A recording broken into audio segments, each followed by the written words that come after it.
The second Mara recognized something was wrong. The server room was quiet. Not closed.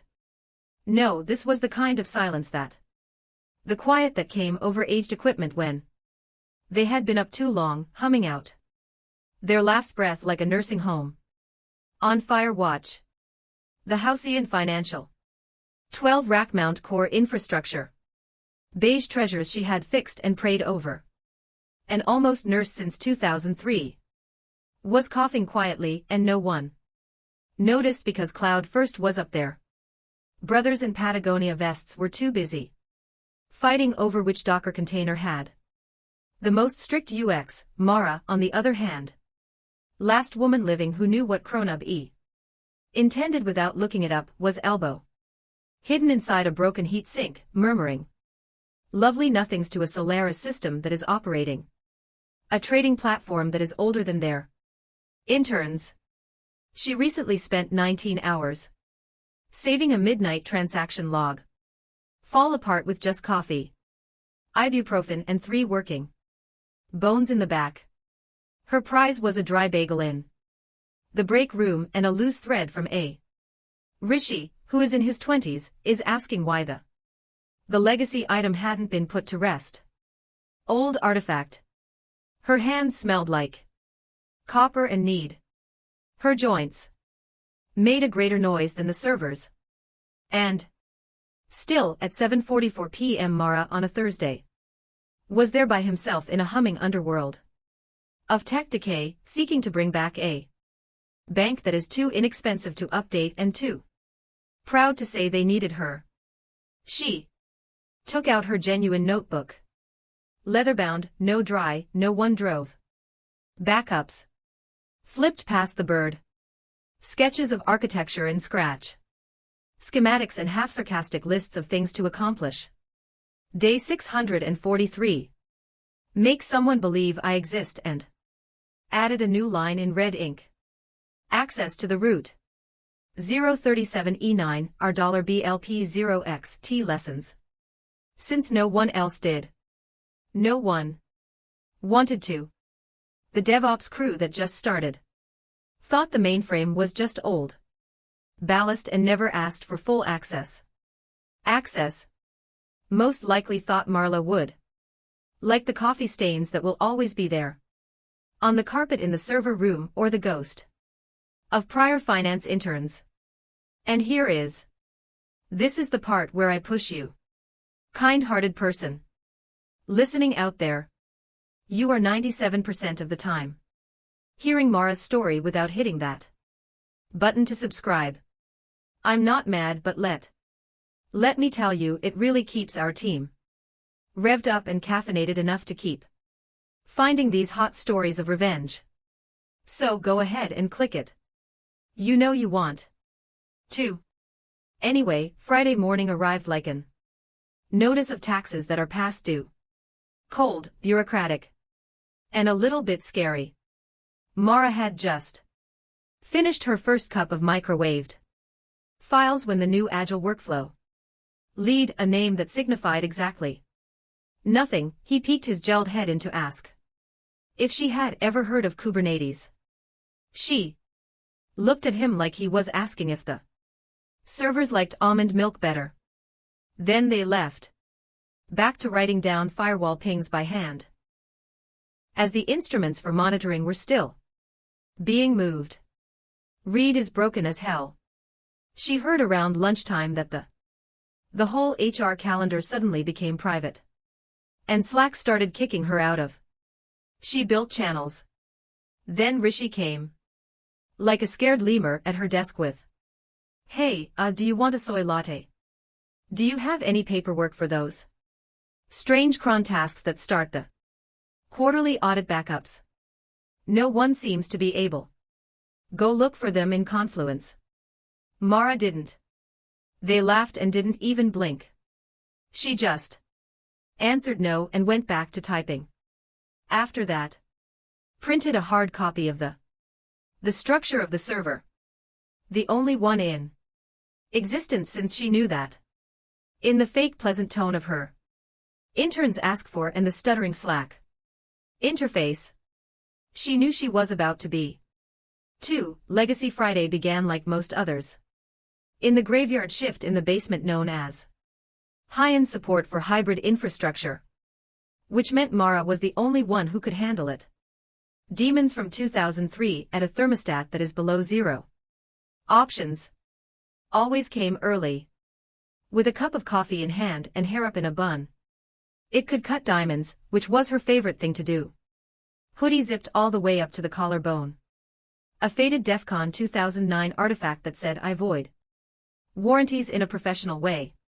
She was in the middle of updating a Perl script that hadn't been touched since Obama first term when the first Slack problem hit.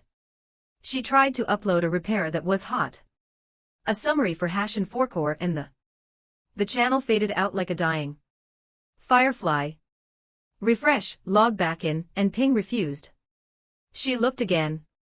She was not only kicked out, and the whole channel was gone off her list. Strange. She clicked on it. On the HR calendar, a habit she developed after years of watching sharpening corporate knives in Outlook before they ever hurt anyone. 5 private meetings that were going on at the same time were sure to happen. Meetings flashed like landmines across the afternoon. Participants, lawyers, HR, money, and her boss, Brent, whose whole personality may be described as a Bluetooth headset and hostility that isn't direct. Marlowe still wasn't afraid. Not yet. After all, Hyan's IT. The department was as subtle as a fart at church. Half of their secret missions leaked before they ever hit send. But something wasn't right. The quiet. The things surrounding her seemed planned. People walked by her cubicle with smiles that were too tight. Voices that are too light. No one asked her about lunch plans because no one had ever actually asked Mara what she wanted to do for lunch. But today, despite the typical awkward times when we don't talk, we're not there. The intern at 10:43 a.m. No associate systems liaison, bless his, came by her with a new name. Desk like a moth that doesn't know what to do. He was called Jonah. Put on Birkenstocks in winter. Had a sticker that said DevOps or death on his water bottle like he deserved it. He cleared his throat with the type of trepidation commonly used for saying sorry to a none. Hey Mara, strange question, he said, her eyes darting around like a startled ferret. Do you know where the configs for the tape syncs that aren't on site? I mean, like the old ones. No one knows which ones repo they reside in. She didn't answer right away. Just blinked once or twice. Then she turned her chair like a weathered. You're standing in front of a gunslinger. Jonah blinked. What? She tapped her temple in her notepad. I never pressed items to GitHub. I never trusted the cloud storage with compliance logs that may sink a Fortune 500 company that syncs instructions. Works without the internet on a box. And a BIOS password that I haven't given out yet. Since Lehman Brothers went out of business. Oh, he muttered with his shoulders folding up. Cool, cool. Okay. Thanks. That makes. He ran away before she could get to him. Add anything. Not that she would have. Mara looked at the ceiling for a long time. After it, the HVAC filling the low was of the place where camaraderie used to live. She didn't want to believe it. Not. Actually. You say after 20 years. That you're safe and that the years matter, that the late hours and missed holidays and fixing systems with only duct tape and dead languages. I bought you something, but it was. She glanced to her terminal and saw what was happening. Printed out the server map she had saved. Updated by hand. It came released on the old HP LaserJet, 3 clicks, 1 jam. Toner streaks like a scar from a war. The file was 32 pages long and had a full architecture. Subnets, firewall, and internal IP trees. Rules that hadn't been changed in years, but they still mattered. She folded, put it neatly in a manila envelope and wrote. It didn't have anything on it, so she just put it in her bag. Between her crackers and peanut butter and the bottle of aspirin that made a lot of noise. With each year, if the ice was, she wasn't going to fall since it was cracking. Without a raft. Mara pushed the enter key. On the last patch at 4:57 p.m. The screen flashing green with success like a long-suffering person lets out a sluggish breath. Beast. It was a nasty patch, too. Half supernatural intervention, half duct tape. To keep the trading going every 3 months. Pipeline from throwing up itself come Monday. A job that no one asked for before the market opened. Job that only she could do. One of those small wonders that kept Halcyon money from losing millions and never got to a single slide deck. She drank the last of her nasty coffee. Microwaved coffee and leaned back in her chair, letting the quiet last. The server racks above make a faint hum. She only got applause for her head. She stared at the peeling, no food near consoles sign that she had ignored. Food near consoles indicator that she had neglected. For 14 years and gave it a slow wave. Then her email made a sound. The subject was position. Notification of removal. And she opened it without thinking. Reflex. There was no greeting, no hello, no. There are no human fingerprints at all. Just a form. Signed letter in 11-point calibri. A woman named Charlene from a department. She didn't even know it was there. Dear Mara. Your job at Halcyon Financial has been taken away. Starting now. You will no longer be able to view it at 5:15 p.m. Please do not come back to the property. You can gather your things without an escort. Pick up your things by appointment. Attached is a PDF with information about benefits. We appreciate your service in this format. Best, Halcyon Corporate Resources. Team. She blinked. Read it again, then. It was 5:02 p.m. Classic. No call, no handshake, and no departure interview. Or goodbye donut. Just a 4-paragraph obituary thrown to her inbox like junk mail. No. Someone upstairs had the guts to tell it to. Brent probably spent the whole time looking at her face. Afternoon practicing what we did. Everything we could see in the mirror. While drinking a cold brew with oat milk that costs $9. All of them are cowards. Shock didn't come in waves. It was like static in her bones. But Mara didn't cry or get angry. She laughed. It was one of those dry, low chuckles that taste like copper and are terrible. Memories. Well, she said under her breath. Finally, it was sunset. She stood up. There was no need to log out. You would lose access any minute anyway. She turned off the endpoint really gradually, like saying goodbye to a dog you will never see again. She took out her keychain and slid the laminated root credential card from the ring. The card that she had kept for 17 years. The margins are worn and the ink is. It was smudged but still legible. She laid it down. Like a priest, lightly on the keyboard. Putting rosary beads on a casket. Then she reached for her cactus. It was a gnarly little bastard, barely alive, yet she'd kept it going in a dirty porcelain mug. That said, stay calm and Colonel. Panic. One arm fell to the side. Encrusted with dust and hate, much like her. She put it in her tote bag and next to the envelope from Manila and the crackers. Looked around one last time and a basement full of flashing lights and humming Fans then left without saying a word. A quick look back. The badge. The reader beeped one last time as she went up and down stairs. The HR desk was already closed.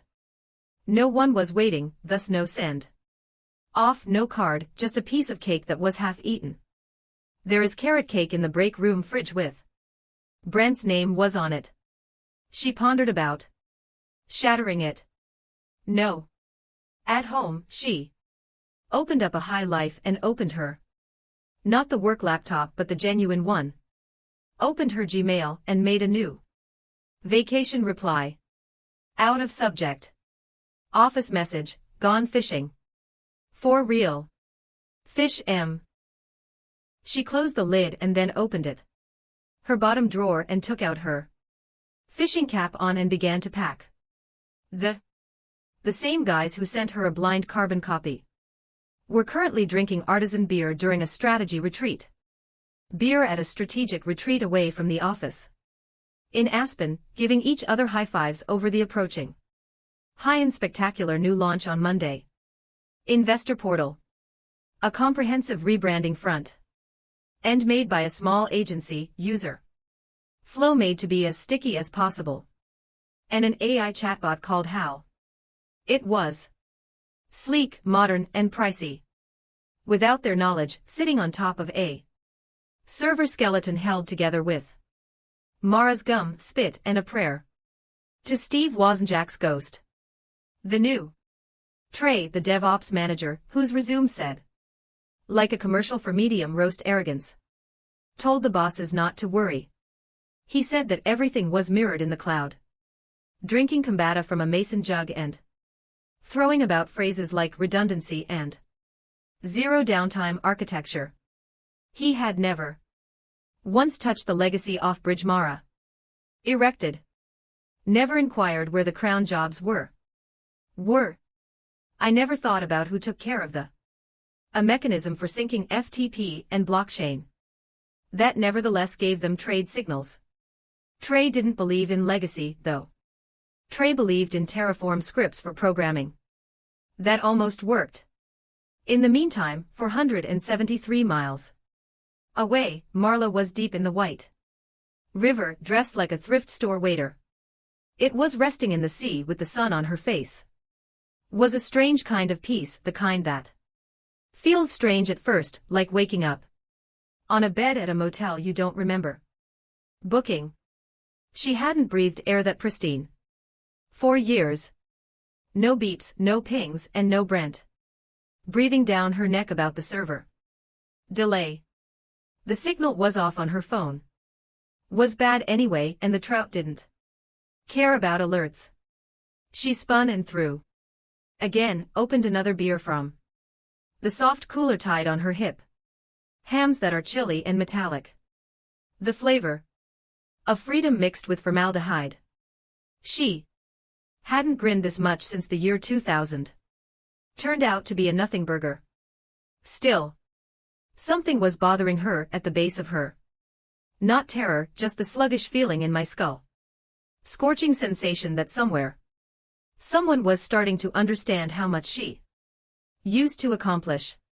For example, how to restart the tape archiver without breaking it. Or were the daily audit logs sent to on weekends?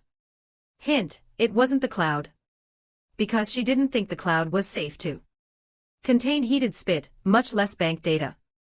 When she checked, the itch got worse.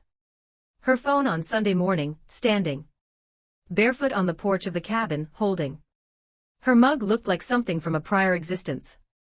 7 calls that went unanswered, 2 from block 4 from Hyan's main line, 1 from Janet, an old buddy from work, the only other woman who knew the server room password, and a drawer full of Tums and anger.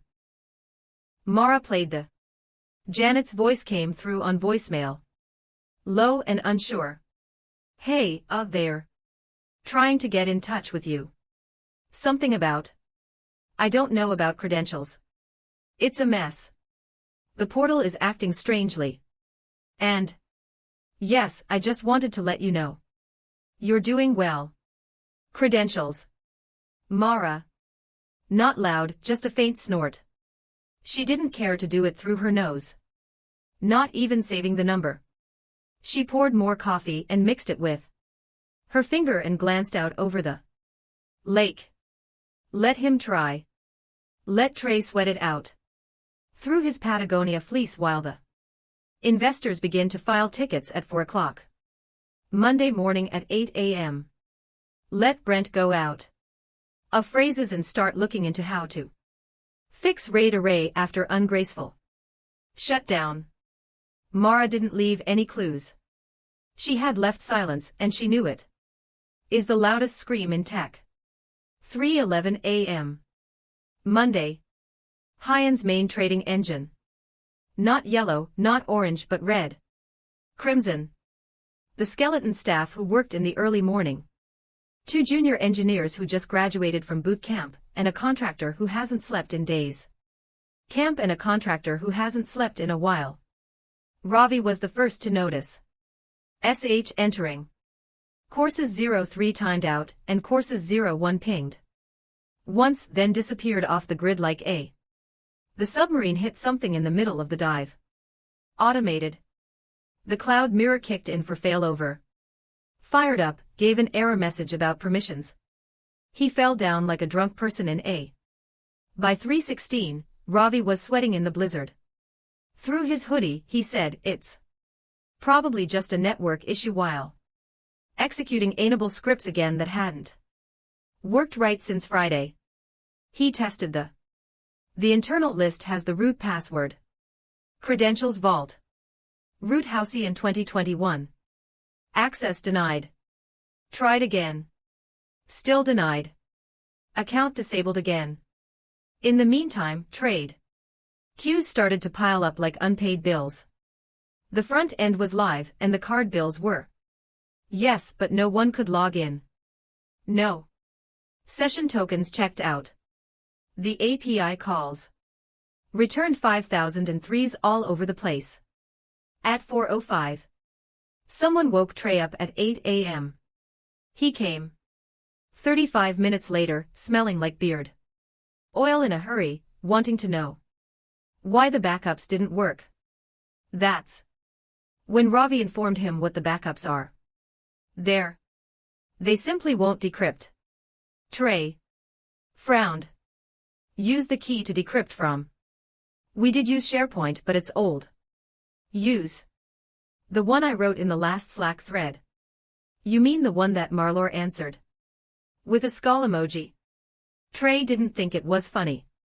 Brent had been taken out of his pallet in class and put in front of his laptop, barking into his headphones. This is why we should have ended that. I told you 6 months ago that legacy crap was coming. To move those scripts, but no one did. Because no one could. Mara hadn't wrote down the main parts of the modules. She hadn't sent the tape from outside catalog. She hadn't brought Trey on board to the meat and bones of Hyan's weak Frankenstein infrastructure because no one asked her to, because they thought she would. Janet spoke at that point. Up. Voice scratchy but clear over the entire hand zoom. The backup that is not on site.